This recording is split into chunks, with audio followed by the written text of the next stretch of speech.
안녕하세요. 노노라이프 여러분. 오늘 여러분에게 묘한 사실 하나를 알려드리겠습니다. 지금 이 순간에도 여러분은 거짓말을 하고 있을 가능성이 높습니다. 아니, 정확히는 하루에 무려 300번 가까이 거짓말을 한다는 연구 결과가 있습니다. 그것도 대부분은 자기 자신에게 말이죠. 더 놀라운 건 이겁니다. 거짓말은 인간만이 할 수 있는 고도의 능력이라는 사실입니다. 대뇌 심피질이 발달한 인간만의 특별한 재능이죠. 그런데 왜 우리는 거짓말이 아니고 진짜로 라고 말하면서 거짓말을 할까요? 그리고 왜 거짓말쟁이를 싫어하면서도 우리 자신은 매일 거짓말을 하고 있을까요? 오늘은 인간의 가장 복잡하고 어두운 심리 중 하나인 거짓말의 비밀을 파헤쳐 보겠습니다. 여러분이 생각하는 것보다 훨씬 더 깊고 복잡한 이야기가 펼쳐질 겁니다. 먼저 거짓말의 정의부터 살펴보겠습니다. 거짓말이란 사실이 아니라는 것을 알면서도 상대방에게 그것을 믿게 하려고 사실인 것처럼 꾸며서 하는 말입니다. 심리학에서는 더 넓게 해석해서 사실을 의도적으로 왜곡시켜 전달하는 것으로 정의하며 잘 모르는 척하거나 은폐하는 행위도 거짓말에 포함시킵니다. 그런데 여기서 흥미로운 점이 있습니다. 거짓말은 고도의 말하기 능력을 필요로 하며 이는 대뇌 심피질이 발달한 인간만의 특징으로 간주됩니다. 일부 심리학자들의 주장에 따르면 사람은 하루에 300번 가까이 거짓말을 한다고도 하며 이 중 상당수는 자기 자신에게 하는 거짓말입니다. 더욱 놀라운 사실은 거짓말이 인류라는 종의 생존을 위해 필요했다는 점입니다. 우리 조상들은 거짓말을 통해 적을 속이고 죽음으로부터 살아남아 유전자를 이어왔습니다. 즉, 거짓말은 우리 DNA에 새겨진 생존 본능인 셈이죠. 그렇다면 현대인들은 왜 거짓말을 할까요? 사람들이 거짓말을 하는 이유는 복잡하며 크게 자기 보호 및 이득 추구와 사회적 적응 및 집단 충성으로 나눌 수 있습니다. 첫 번째로 자기 보호와 생존 그리고 이득 추구에 대해 살펴보겠습니다. 거짓말의 가장 주된 원인 중 하나는 자기 보호 self-protection입니다. 생존 survival을 위한 거짓말부터 보겠습니다. 때로는 거짓말이 곧 생존의 목적이 되기도 합니다. 영화 수리남의 사업가 하정우를 생각해보세요. 그는 마약왕 황정민에게 정체가 발각되면 죽기 때문에 살기 위해 거짓말을 합니다. 이건 말 그대로 생존을 위한 거짓말이죠. 다음은 자존감 보호 self-esteem protection입니다. 사람들은 자신이 무능하거나 부끄러운 사람처럼 보이지 않기를 원하기 때문에 자존심을 지키기 위해 거짓말을 합니다. 자신의 잘못이나 실수를 감추기 위해 자기 방어적 거짓말을 하며 이는 부정적인 평가나 처벌을 피하기 위한 방어 기제로 작용합니다. 그리고 처벌 및 위험 회피 risk avoidance가 있습니다. 비난이나 처벌을 피하기 위해 사실을 왜곡하며 이는 생존 본능과 관련이 있습니다. 마지막으로 물질적 사회적 이득 개인 and benefit을 위한 거짓말입니다. 거짓말은 물질적 또는 비물질적 보상을 얻기 위한 수단이 됩니다. 예를 들어 마약왕 황정민의 거짓말은 돈을 목적으로 하며 실리콘밸리의 창업왕이 돈을 벌기 위해 누군가를 속이는 행위도 포함될 수 있습니다. 또한 자신의 성과를 과장하여 높은 평가나 사회적 지위를 얻으려는 목적도 있습니다. 두 번째는 사회적 적응 및 관계 유지 목적입니다. 거짓말은 사회적 관계를 원활하게 유지하기 위한 도구로 사용되기도 합니다. 먼저 선의의 거짓말 white lie 또는 착한 거짓말이 있습니다. 상대방의 기분을 상하지 않게 하거나 배려하는 의도에서 비롯되는 작은 거짓말을 백색 거짓말 혹은 착한 거짓말이라고 합니다. 이는 사회적 조화를 유지하고 불필요한 갈등을 피하려는 본능적인 행동입니다. 예를 들어 친구의 새 헤어스타일이 예쁘지 않아도 예쁘다고 말해주는 경우입니다. 국익을 위한 거짓말도 있습니다. 국가나 인류를 위한 거짓말, 예를 들어 국정원 요원의 거짓말은 선의의 거짓말로 여겨집니다. 그리고 집단 충성인 그룹 로열티를 위한 파란 거짓말 블루레이 있습니다. 자신이 속한 집단, 즉 내 집단의 이익을 지키거나 구성원을 보호하고자 하는 거짓말을 파란 거짓말이라고 합니다. 이는 정직성이라는 도덕적 기준과 내 집단에 대한 충성이라는 도덕적 기준이 충돌할 때 발생하며 내 집단 구성원의 잘못을 감추기 위한 친사회적 프로소셜 목적을 띠고 있습니다. 한국 성인과 만 5세 아동은 외집단 조건보다 내 집단 조건에서 파란 거짓말을 더 도덕적으로 평가하는 경향이 나타났습니다.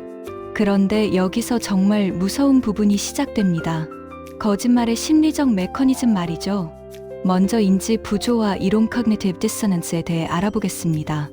인지 부조화는 자신의 행동과 신념, 그리고 가치가 불일치할 때 생기는 심리적 불편함 상태를 의미합니다.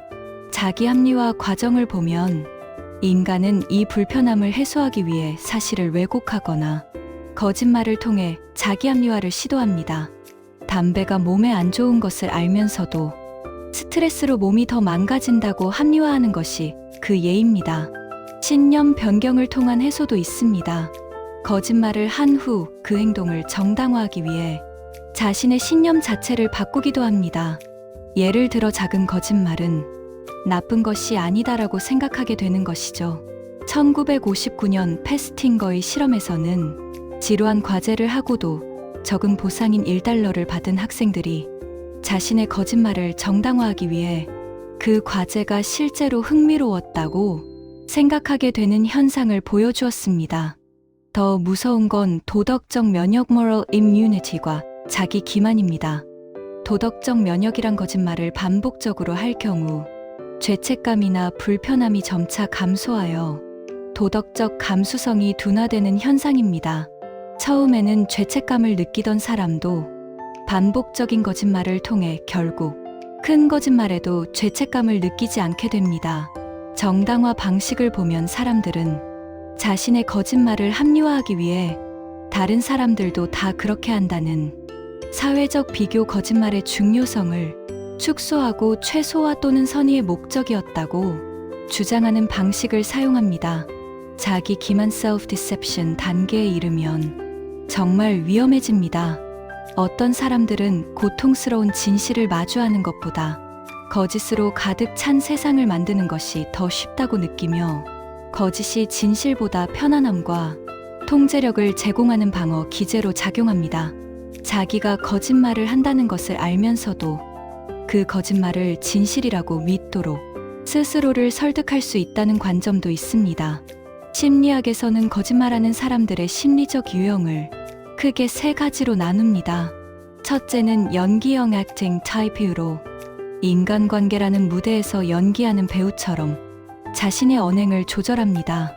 둘째는 이중인격형 double personality 타입으로 권력 관계를 파악해 사람을 가려가며 아첨합니다.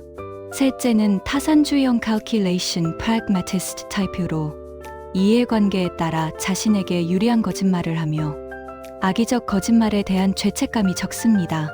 그렇다면 철학적으로는 거짓말을 어떻게 봐야 할까요? 거짓말의 윤리성에 대한 논쟁은 철학에서 주요한 주제입니다. 이 부분에서 흥미로운 논쟁이 벌어집니다. 칸트의 의무론 데온톨로지를 살펴보겠습니다.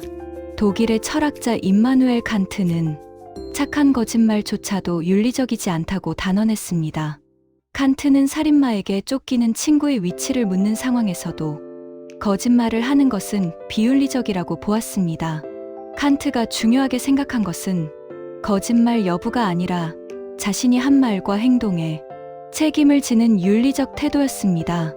거짓말을 하고 나서 그 책임 즉 그 어떤 타인이나 집단도 대신 떠맡을 수 없는 책임을 회피하는 것이 비윤리적이라는 관점입니다. 하지만 선의와 결과의 정당화 측면에서 보면 칸트와 같은 지독한 의무론자들을 제외한 대부분의 철학자들은 국가를 위하거나 인류를 위한 거짓말, 즉 선의의 거짓말을 인정할 수밖에 없습니다. 이는 정직성이라는 도덕 원칙이 내 집단 충성과 같은 다른 도덕적 가치와 충돌하는 딜레마 상황에서 발생합니다. 그런데 거짓말이 사회에 미치는 기능과 해악은 정말 심각합니다. 거짓말은 사회의 기반을 훼손하는 심각한 결과를 초래합니다. 사회적 자본 및 신뢰 붕괴를 보면 사회는 신뢰를 기반으로 작동하는데 거짓말이 일상화되면 사람들은 서로를 믿지 않게 돼요.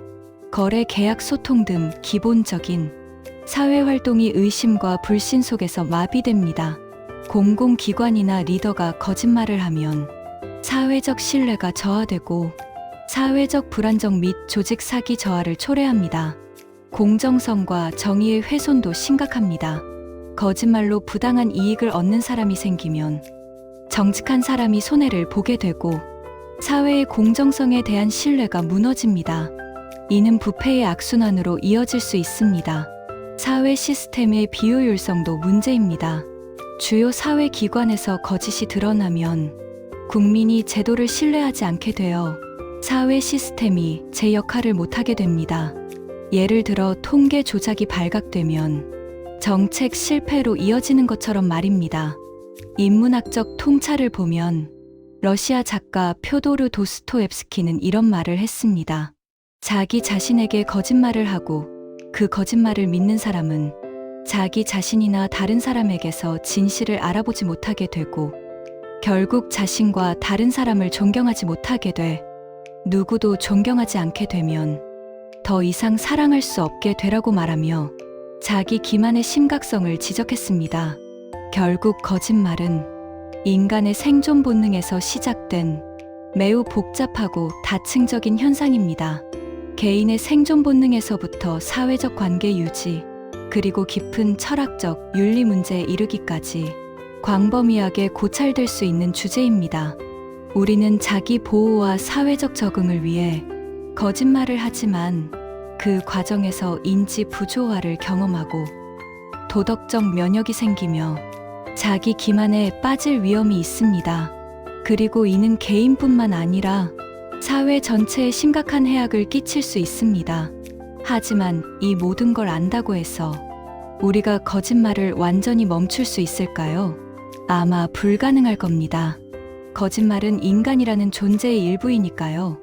중요한 건 우리가 언제 왜 거짓말을 하는지 스스로를 돌아보고 그 책임을 지려는 자세가 아닐까 싶습니다. 오늘 집에 가는 길에 한번 생각해 보세요. 오늘 하루 몇 번의 거짓말을 했는지, 그리고 그 거짓말들이 정말 필요했는지 말입니다. 여러분의 솔직한 실사례나 답변이 궁금합니다. 오늘 영상이 도움이 되셨다면 구독과 좋아요 부탁드리고 다음 영상 흥미로운 주제로 또 뵙겠습니다. 감사합니다.